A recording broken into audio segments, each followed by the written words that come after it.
Assalamualaikum warahmatullahi wabarakatuh. Selamat sore semuanya. Perkenalkan, nama saya Aljan Mardian Hari dengan NIM 23343026 dari Prodi Informatika Departemen Elektronika Fakultas Teknik Universitas Negeri Padang. Pada kesempatan kali ini saya ingin membahas topik yang sangat penting dalam dunia bisnis, yaitu analisis lingkungan bisnis dan peluang usaha.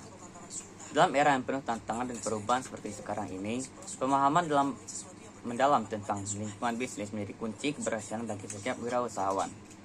Mari kita mulai perjalanan untuk memahami bagaimana cara menganalisis lingkungan bisnis dan mengidentifikasi peluang usaha yang potensial. Ketika kita berbicara tentang analisis lingkungan bisnis, kita perlu memahami bahwa ini seperti memetakan sebuah ekosistem yang kompleks. Bayangkan bisnis Anda sebagai sebuah pohon yang tumbuh dalam sebuah hutan. Untuk bisa tumbuh dengan baik, pohon tersebut tidak hanya perlu memperhatikan kondisi internal seperti akar, batang, dan daunnya, tetapi juga kondisi eksternal seperti cuaca, tanah, dan juga pohon-pohon di sekitarnya.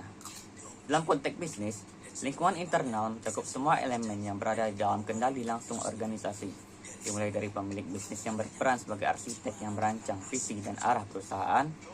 Mereka adalah otak dari organisasi yang menentukan kemana bisnis akan melangkah.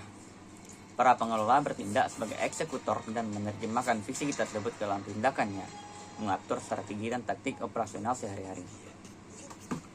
Staf dan karyawan adalah tulang punggung organisasi yang menggerakkan roda bisnis. Mereka seperti tentara di garis depan yang berinteraksi langsung dengan pelanggan, menjalankan operasi, dan mewujudkan rencana menjadi hasil nyata. Keahlian, motivasi, dan kinerja mereka sangat menentukan keberhasilan bisnis.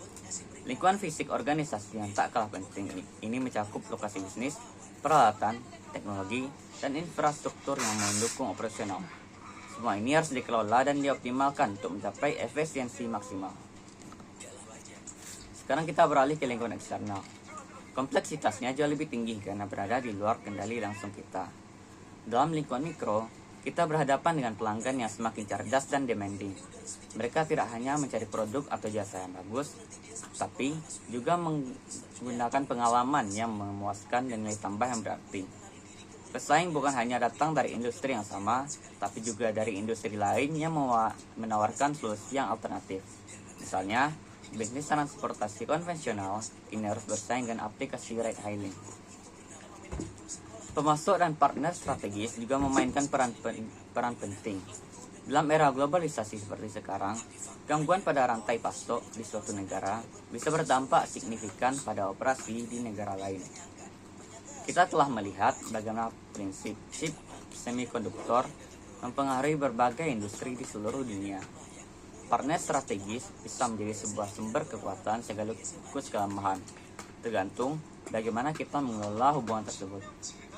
Pada tingkat makro, kompleksitas semakin bertambah.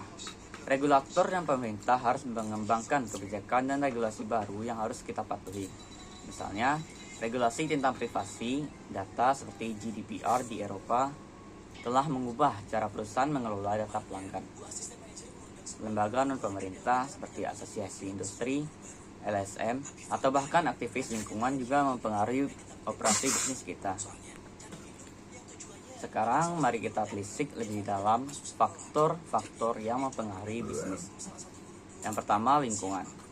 Lingkungan kerja mencakup berbagai pemangku kepentingan. Pemerintah tidak hanya berperan sebagai regulator, tetapi juga menjadi fasilitator yang pertumbuhan bisnis melalui berbagai kebijakan intensif. Namun, di sisi lain, perubahan kebijakan pemerintah juga bisa menciptakan tantangan baru yang harus kita hadapi. Kreditur dan lembaga keuangan memainkan peran vital dalam menyediakan modal dan dukungan finansial. Kemampuan untuk menjalin hubungan baik dengan mereka dan menjaga kredibilitas finansial menjadi kunci akses terhadap pendanaan yang dibutuhkan untuk pengembangan bisnis. Di era digital sekarang, alternatif financing seperti peer-to-peer lending atau cryptocurrency juga muncul sebagai opsi baru. Hubungan dengan pemasok harus dikelola dengan sangat hati-hati.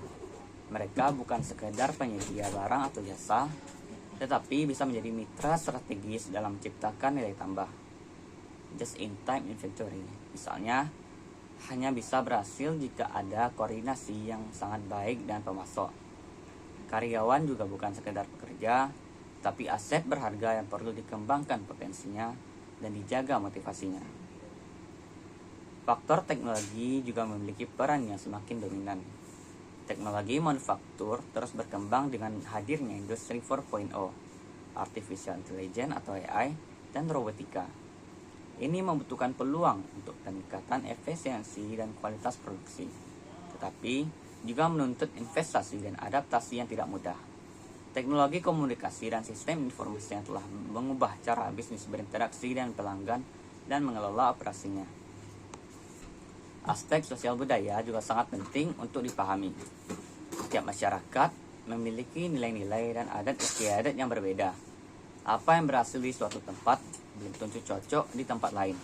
Misalnya, strategi pemasaran yang efektif di pasar urban mungkin perlu disesuaikan untuk pasar rural.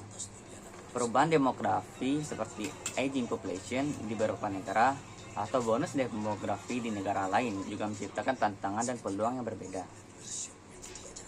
Setelah kita memahami kompleksitas lingkungan bisnis, sekarang mari kita bahas bagaimana mengidentifikasi dan memanfaatkan peluang usaha.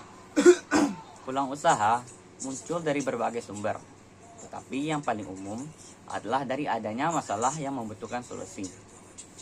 Seringkali, masalah yang terlihat sederhana bisa menjadi sumber peluang bisnis yang sangat potensial. Contohnya, masalah kemacetan di kota besar melahirkan berbagai solusi transportasi berbasis aplikasi. Masalah sampah plastik yang mendorong munculnya bisnis produk rumah lingkungan. Pandemi COVID-19, meskipun menciptakan banyak kesulitan, juga melahirkan berbagai peluang bisnis baru di bidang kesehatan, e-commerce, dan juga layanan pengiriman. Kebutuhan pasar yang belum terpenuhi juga merupakan sumber peluang yang sangat potensial. Ini bisa berupa kebutuhan yang sudah ada, tapi belum ada solusinya, atau kebutuhan yang muncul karena perubahan gaya hidup dan teknologi. Misalnya, tren healthy living menciptakan permintaan akan makanan organik dan peralatan olahraga rumahan. Tren work from home menciptakan kebutuhan akan solusi virtual office dan home office equipment.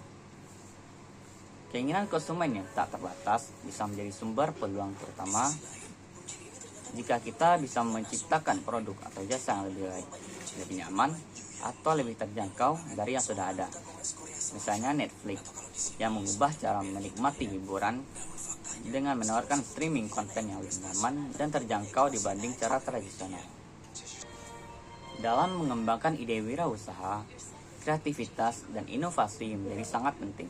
Ini bukan hanya tentang menciptakan produk baru, tapi juga bisa berupa inovasi dalam proses, model bisnis, atau cara memberikan layanan. Grab dan Gojek adalah salah satu contoh inovasi yang bukan menciptakan layanan transportasi baru, tapi dengan mengubah cara orang mengakses dan menggunakan layanan transportasi yang sudah ada. Meskipun peluang bisnis terbuka luas, kita juga perlu waspada terhadap berbagai faktor yang bisa menyebabkan kegagalan.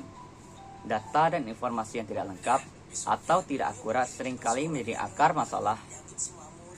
Misalnya, kesalahan dalam memperkirakan ukuran pasar atau menganalisis perilaku konsumen bisa mengakibatkan strategi yang tidak tepat sasaran. Ketidaktelitian dalam analisis keuangan juga bisa fatal. Banyak bisnis yang gagal bukan karena tidak punya pelanggan, tetapi karena salah hitung cash flow atau tidak mengantisipasi kebutuhan modal kerja dengan baik. Pelaksanaan yang tidak tepat, meskipun idenya bagus, juga bisa menggagalkan bisnis. Ini termasuk kesalahan dalam pemilihan lokasi, timing yang tidak tepat, ataupun eksekusi yang buruk. Kondisi lingkungan yang tidak mendukung bisa datang dalam berbagai bentuk, mulai dari perubahan regulasi yang tidak menguntungkan, krisis ekonomi, hingga bencana alam atau pandemi. Karena itu, untuk memiliki rencana kontingensi dan cadangan sumber daya yang cukup untuk menghadapi situasi yang tidak terduga. Sebagai penutup, saya ingin menekankan bahwa kesuksesan dalam bisnis membutuhkan kombinasi dari pemahaman yang mendalam tentang lingkungan bisnis, kemampuan untuk mengidentifikasi dan memanfaatkan peluang, serta kesiapan untuk menghadapi berbagai tantangan. Analisis yang cermat, perencanaan yang matang, dan eksekusi yang tepat adalah kunci keberhasilan. Namun, yang tak kalah penting adalah fleksibilitas dan kemampuan untuk beradaptasi dengan perubahan. Dalam dunia yang berubah cepat seperti sekarang, bisnis yang bertahan dan berkembang adalah yang mampu membaca perubahan dan menyesuaikan diri dengan cepat. Baik, terima kasih atas perhatian kalian semua yang telah menonton video ini. Saya harap presentasi ini memberikan wawasan dan inspirasi baru dalam perjalanan wirausaha teman-teman semua. Saya tutupi dengan wabillahi taufiq wal hidayah. Wassalamualaikum warahmatullahi wabarakatuh.